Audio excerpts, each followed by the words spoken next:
Olá, está começando mais um Justiça do Trabalho na TV, produzido pelo TRT de Santa Catarina. A justiça brasileira se modernizou, tem investido pesado na conciliação, no processo eletrônico e planejamento estratégico. Tudo isso para dar uma resposta mais justa e rápida ao cidadão. Mesmo assim, já são mais de 100 milhões de processos em tramitação e o volume não para de crescer. Mas até quando o judiciário vai conseguir suportar o aumento da demanda? Para discutir o assunto, eu recebo José Guilherme Werner, juiz do Tribunal de Justiça do Rio de Janeiro. Ele foi conselheiro do CNJ e participou da produção dos relatórios do Justiça em Números. Guilherme, seja bem-vindo ao nosso programa. Muito obrigado, Obrigada Letícia. pela presença. Prazer é todo meu. Bom, você conhece de perto a realidade aí da justiça e os números também, né? Eu queria que você fizesse um prognóstico, assim, da situação atual do judiciário brasileiro. O judiciário brasileiro hoje vive um momento complicado em termos de tamanho de litigiosidade. Os números vêm crescendo a cada ano. No último ano a gente teve até uma diminuição dos casos novos, mas isso não significa que o número de processos em tramitação tenha diminuído, pelo contrário, né, são 102 milhões de processos hoje que tramitam pelo judiciário, que é um número avassalador, e os tribunais têm tentado dar uma resposta a essa litigiosidade, criando mais cargos, criando mais varas, contratando mais servidores. Eu não sei se essa resposta é adequada. Existem várias providências, né, que o CNJ já tem identificado há algum tempo, que precisam ser tomadas em conjunto. Acho que o judiciário pode ter uma chance de lidar com esse volume de demanda, mas não atuando da maneira como vem fazendo nos últimos anos. A gente pode dizer assim que o judiciário hoje vive uma espécie de caos, que muitos estudiosos aí dizem? Muitos diriam isso. Vive um caos em função desse abarrotamento, né, das varas, dos juízos, dos tribunais, com milhões, né, de processos, muitos deles repetidos, mas processos que em nenhum momento foram objeto de alguma tentativa de solução fora do judiciário. Acho que muita coisa da solução passa por aí. O judiciário talvez não consiga resolver sozinho os seus problemas. A sociedade mesmo precisa encontrar outros meios de solução de conflitos. O judiciário tem ajudado nisso. O CNJ nos últimos anos tem feito programas, né, e incentivado bastante a conciliação, a mediação, os métodos, né, consensuais de solução de conflitos, que eu acho que podem realmente ajudar a evitar que um número maior de processos cheguem ao judiciário. Mas é uma garantia, só a conciliação não basta, né? É verdade, só a conciliação não basta e a sociedade tem que se conscientizar de que outras maneiras, né, existem de solucionar os conflitos que não, né, que é a forma oficial de solução de conflitos, que é o judiciário. Bom, e uma das causas, assim, esse excesso de litigiosidade é que, por um lado, esse número expressivo, então, de ações que tramitam no judiciário representa também um maior acesso da população à justiça.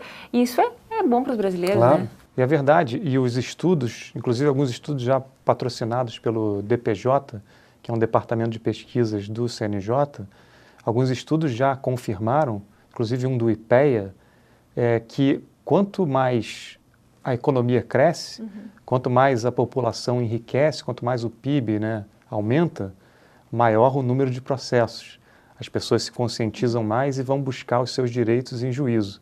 Então, não é possível ver, pelo menos no médio prazo, uma solução para esse problema da litigiosidade. Exatamente, até porque as pessoas têm direito a ter esse acesso à justiça, né, e a buscar o seu direito. Claro, e um dos problemas que eu acho que acometem aqui o nosso país e o judiciário é que as pessoas não encontram, muitas vezes, outros canais de solução para os seus conflitos. Né? Digamos, no direito do consumidor. Muitas empresas não têm sequer atenção, não dão sequer atenção para o consumidor no pós-venda. O consumidor fica sem um canal de atendimento e ele acaba procurando o canal mais fácil, que muitas vezes é o judiciário, pelos juizados especiais. Né, que já estão abarrotados também. Já estão abarrotados também, que era para ser uma justiça rápida, célere, eficiente, e isso vem sendo, de certo modo, travado por conta desse volume gigantesco. Exatamente, era. Se eu gostaria de falar que, por outro lado, aí, grande parte das ações que abarrotam o judiciário são instituições com grande número de processos na Justiça. Sim. Só para ter uma ideia, segundo uma pesquisa do CNJ, o setor público federal e os bancos respondem sozinho por 76% dos processos em tramitação. Então, o Judiciário não deveria se focar mais nos grandes litigantes? Claro que sim. Eu acho que esse estudo dos 100 maiores litigantes, que saiu até na gestão do ministro César Peluso, é um estudo essencial para complementar, por exemplo, o relatório Justiça em Números. Porque o relatório Justiça em Números, ele diz quantos processos existem. Isso é muito bom, porque antes desse relatório, o Brasil sequer sabia quantos processos existiam no judiciário. Os 100 maiores litigantes, que é o nome do relatório, indicou quem são essas pessoas que estão por detrás desses processos. Quem está lá no topo da lista. E se verificou que nem precisava ser 100 maiores litigantes, podia ser 10 maiores litigantes, porque os 10 maiores litigantes são o governo, os bancos, as concessionárias de serviços públicos. Ou seja, se existissem formas de fiscalização mais eficientes pelas agências reguladoras, pelo Banco Central, né, pelos próprios órgãos do governo, né, das atividades que as empresas públicas, que os bancos, que as concessionárias de serviços públicos estão desenvolvendo, talvez esses conflitos que levam as pessoas a proporem ações no judiciário não ocorressem com tanta frequência. Isso é o que chamam de uso predatório? Sim, eu acho que o uso predatório, pode-se dizer que o uso predatório tem várias facetas, vários aspectos, mas esse é um deles, sem dúvida. O uso predatório, por exemplo, é o uso que as empresas fazem do judiciário para não terem que investir em sistemas de atendimento eficientes ao consumidor, para não terem que investir em lojas que possam fazer um atendimento digno do consumidor. As empresas que preferem não pagar os direitos trabalhistas dos seus empregados, porque sabem que, mesmo que eles vão à justiça, isso vai demorar. Acaba sendo mais vantajoso não pagar os direitos. Esses valores podem ser provisionados contabilmente e há uma vantagem nessa demora. Então, isso é um uso predatório da justiça. Esses 100 maiores litigantes, né, esses 10 maiores litigantes, esses grandes setores, eles são responsáveis também por esse atraso. Né, são responsáveis por quererem levar tudo, né, todos os conflitos a serem resolvidos no judiciário. E tem alguma estratégia pensada para esses 10, digamos assim, maiores litigantes? Porque, no caso, o cidadão acaba sendo prejudicado duas vezes, né? Primeiro, porque ele não tem os seus direitos, como deveria ter um atendimento adequado, e depois, quando ele busca a justiça, ele acaba tendo uma demora no resultado da decisão, Letícia, por conta desse excesso de demanda dessas mesmas empresas. Sim, o cidadão fica duplamente prejudicado. E qual seria a estratégia para isso? O CNJ, desde o início da sua instituição, começou a fazer uma tentativa de identificar, né, esses processos. Então, o relatório de Justiça e Números é um relatório basicamente quantitativo da quantidade dos processos. O segundo passo foi o relatório dos 100 maiores litigantes, para identificar quem está por detrás desses processos. O terceiro passo, e esse precisa ser implementado, o CNJ ainda não deu esse passo, mas é o de identificar quais são as causas, né, as razões que levam as pessoas a propor esses processos ou levam as empresas, né, a sofrerem essa litigância. E com base nessas informações, seria possível, por exemplo, o CNJ mesmo intermediar uma relação com as agências reguladoras, com o Banco Central, identificando, olha, a empresa X tem um problema tal na questão da telefonia. Então, as agências reguladoras poderiam atacar esse problema, poderiam estabelecer como meta para as suas fiscalizadas a solução desses problemas.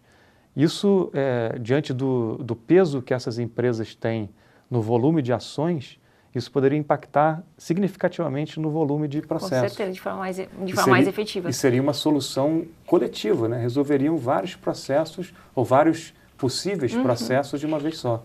Guilherme, eu preciso chamar o nosso primeiro intervalo. A gente já volta, 1 minuto.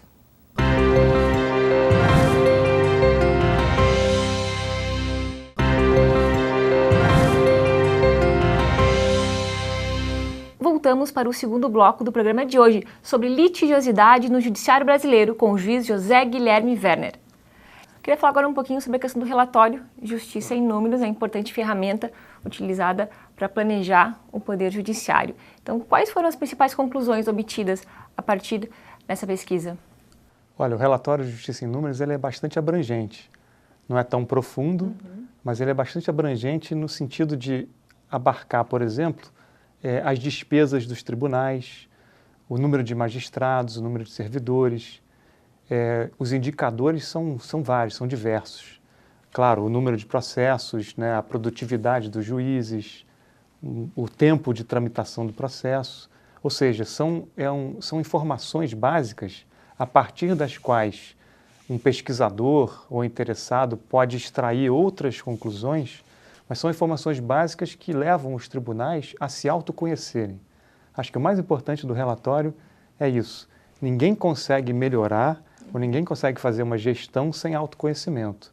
E esse relatório, pela primeira vez, né, no Brasil, fez com que os tribunais, né, o judiciário como um todo, pudesse se autoconhecer e verificar, por exemplo, suas falhas, né, suas práticas, né, suas boas práticas, seus acertos, né? E com isso o CNJ, por exemplo, estabeleceu metas para os tribunais. E os tribunais podem estabelecer suas próprias metas, identificando alguns gargalos no processamento, por exemplo, identificando que um determinado setor, né, custa muito mais proporcionalmente do que outro. Então, o relatório ele nos permite uma série de apreciações do funcionamento do judiciário e de um tribunal especificamente, né, que já é um bom início, né, um primeiro passo para uma boa gestão.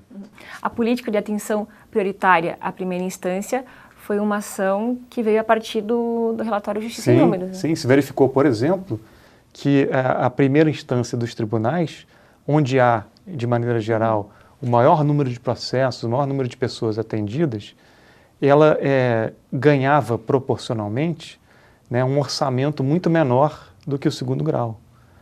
E às vezes menor até do que a área administrativa dos tribunais. Então isso é muito significativo para mostrar que o primeiro grau precisava de um atendimento e de uma atenção um pouco maior, né, por parte dos tribunais.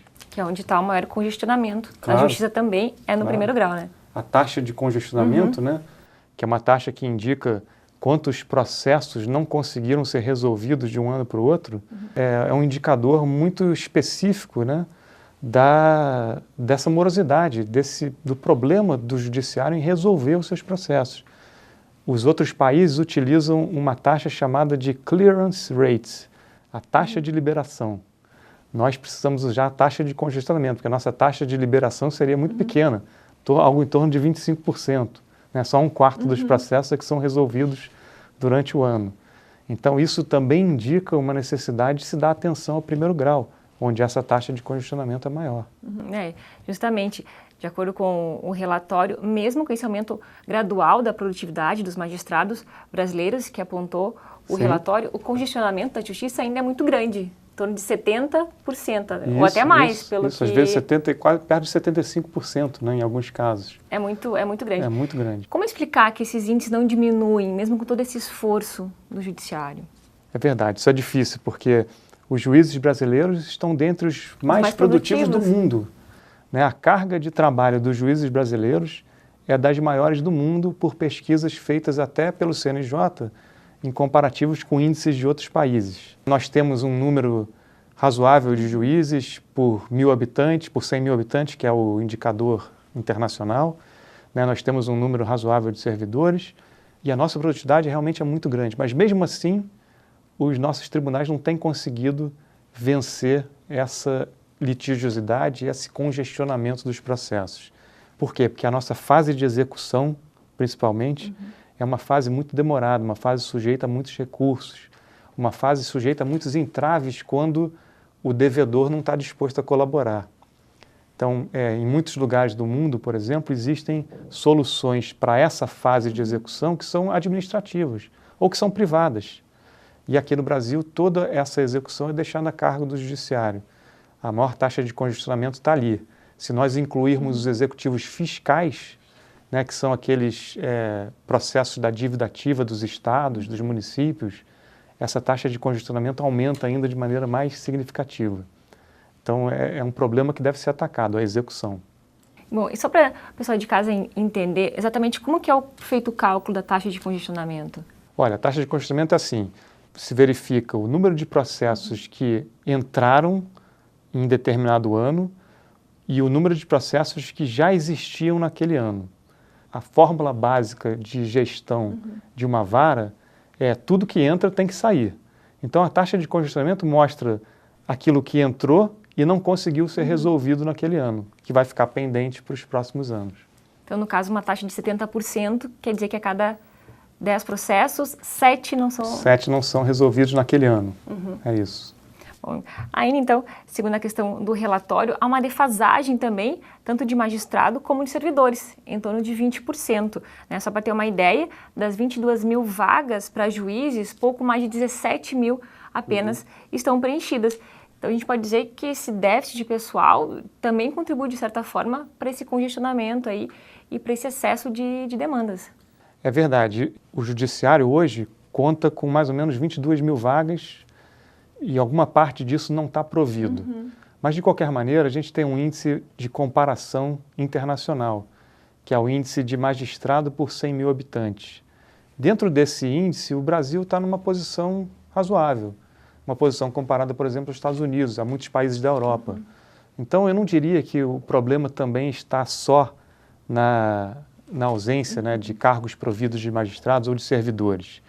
Eu acho que nós podemos, no judiciário, fazer muito mais com a estrutura que nós temos, né, a partir dessa gestão, a partir dessa análise dos números, da análise de quem são os litigantes, de quais são esses processos dos litigantes. Acho que principalmente combater e focar para esses principais litigantes da justiça. Exatamente. Que já se sabe quem são, né? E esses processos podem ser resolvidos, por exemplo, de maneira coletiva ou conjunta em muitos casos. É importante que isso seja feito. Bom, Guilherme, eu preciso chamar mais um intervalo. A gente já volta, é 1 minuto.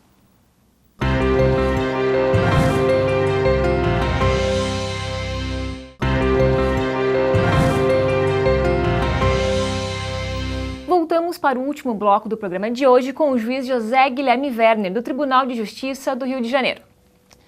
Guilherme, um dado que chama a atenção do relatório, eu queria ouvir a sua opinião, é que existe uma relação direta entre o aumento do Índice de Desenvolvimento Humano, o IDH, e o crescimento de processos novos nos estados, por exemplo, como de São Paulo e Rio, que é onde são os estados mais ricos, também estados onde há um maior número de demandas. O que se pode concluir a partir dessa informação? Olha, Letícia, é verdade isso. Algumas pesquisas já apontaram que quanto maior a própria riqueza, né, medida pelo PIB, né, a própria desenvolvimento da sociedade, indicado também pelo IDH, né, levam a um maior número de processos. Por quê? Porque as pessoas têm mais acesso ao judiciário, as pessoas têm mais relações econômicas, mais relações de consumo. Isso leva naturalmente a um aumento, né, dessas demandas contra fornecedores, né, demandas relativas a questões de conflitos entre fornecedores e consumidores. Né? Então, isso é natural que aconteça. Por isso que no bloco anterior, nós falamos sobre o número de processos, nós falamos também sobre o número de juízes. Eu acho, então, que não dá para imaginar que a gente precise sempre aumentar o número da estrutura, aumentar o número de juízes, de servidores, sempre que aumenta a demanda. Essa demanda vai crescer, nos próximos anos ela certamente crescerá. Não tem previsão, né, de estabilidade, né? Não tem previsão de estabilidade. Então, eu acho que a gente imaginar que a única solução é o aumento dos cargos, aumento do número de juízes, não é por aí. A gente precisa realmente fazer uma melhor gestão dos nossos tribunais, dos nossos recursos. É a questão da própria sociedade também, porque a gente poderia supor que uma sociedade mais desenvolvida, mais instruída, conseguisse resolver os seus problemas de forma conversando mais, sem ter de recorrer ao judiciário. É verdade. Uma sociedade mais desenvolvida deveria ter outros meios de solução de conflitos que não o judiciário. Né? Mas, infelizmente, até a questão da mediação e da conciliação tem sido capitaneada pelo judiciário. Parece até que a nossa sociedade não acredita em iniciativas partidas, né, de outras fontes, né, de outros setores, que não o setor estatal.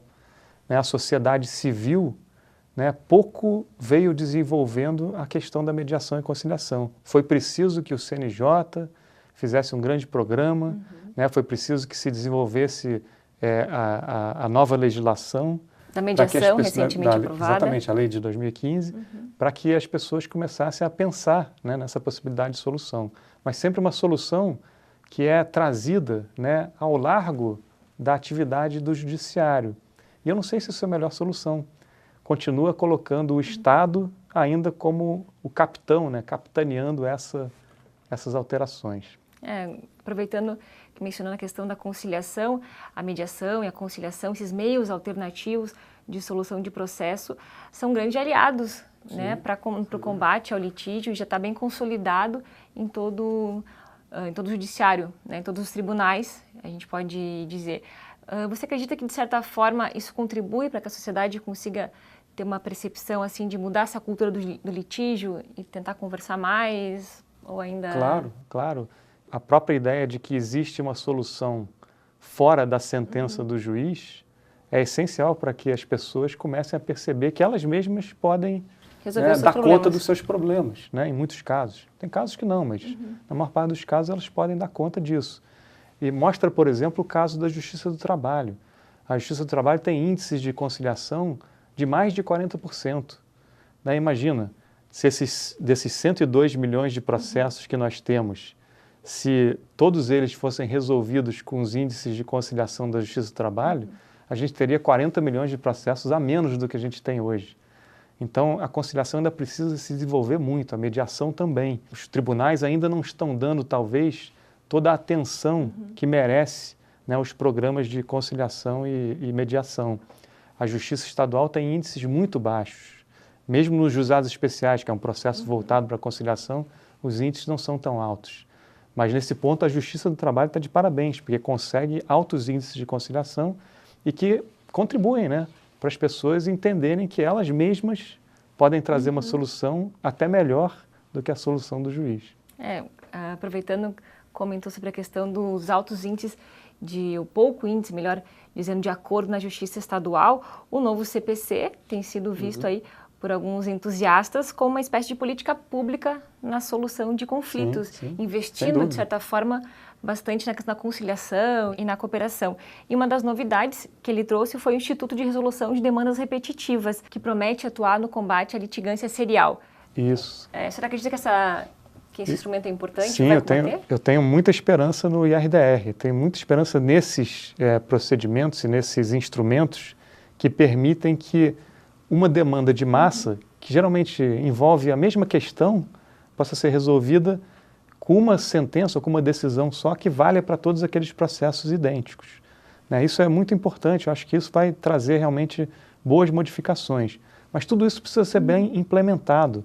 Né? O IRDR precisa ser identificado, as questões de massa precisam ser identificadas claramente, para que aqueles processos que se incluam naquela condição possam ser julgados e possam, né, receber aquela mesma solução. É um trabalho a médio prazo. Um trabalho a médio prazo. A conciliação e a mediação também, se me permite, eu acho que também precisam de mais atenção no sentido de dar a estrutura, né, necessária para que isso aconteça. Né? Porque a gente sabe, nós temos aqui no Brasil leis maravilhosas. Né? Código de Processo Civil, realmente, nesse ponto, é uma lei que trouxe realmente um incentivo muito grande à conciliação e mediação. Mas não basta a lei. É preciso que realmente os tribunais, os juízes, né, concedam o espaço que a conciliação e a mediação merecem nos seus processos. Quem sabe aí a gente consegue atingir os índices da Justiça do Trabalho e, quem sabe, superá-los. Né? Bom, então eu queria voltar ao nosso assunto, trazer aqui mais para a Justiça do Trabalho, que o relatório do CNJ, o Justiça em Números, trouxe uma análise dos assuntos mais demandados no Poder Judiciário. Uma questão bastante importante também, para que sejam efetivadas ações para combater essa questão da litigiosidade, né? E no Direito do Trabalho ficou em primeiro lugar, né? E a principal demanda diz respeito à rescisão de contratos e a verbas trabalhistas. Então, com esse dado em mãos, o que a Justiça do Trabalho pode fazer? Olha, eu acho que eu não sou um especialista em Justiça do Trabalho, nem em processo do trabalho, mas o que eu poderia dizer é o seguinte, olha, se houver alguma questão, né, envolvendo, por exemplo, uma grande empresa, né, que diga respeito a inúmeros trabalhadores que estão na mesma situação e reclamando, né, verbas rescisórias, né, por conta de uma atitude da empresa, eu acho que esses casos seriam os ideais para o IRDR. Nesses casos, essas demandas poderiam ser resolvidas usando um termo popular, de uma tacada só. Muito bem, para a gente finalizar, você acredita que é possível evitar o colapso do judiciário? Eu tenho que acreditar que é. A gente hoje tem um monte de instrumentos, né, já identificados que podem servir para uma gestão melhor do judiciário, para evitar esse colapso, para permitir que o judiciário possa dar conta realmente desse número grande de demandas. Mas o judiciário sozinho não vai conseguir, os juízes sozinhos não vão conseguir. A sociedade civil realmente precisa se conscientizar, né, que tem que existir outros meios de solução de conflitos e o judiciário não pode ser a primeira alternativa. O judiciário, né, a porta do judiciário não pode ser a primeira porta para a solução dos conflitos. Tem que existir na sociedade civil outros mecanismos, principalmente de conciliação, mediação, né, outras maneiras de se solucionar determinados conflitos. E o judiciário realmente se torne a última instância. Exatamente, né? A última e aquela que realmente vai resolver quando nada mais puder ser feito. Bom, Guilherme, foi um prazer conversar com você. Seja obrigada pela participação no programa. Muito obrigado, eu que agradeço. Hoje conversamos sobre os principais desafios do Poder Judiciário com José Guilherme Werner, juiz do Tribunal de Justiça do Rio de Janeiro. Nos vemos no próximo programa. Até lá!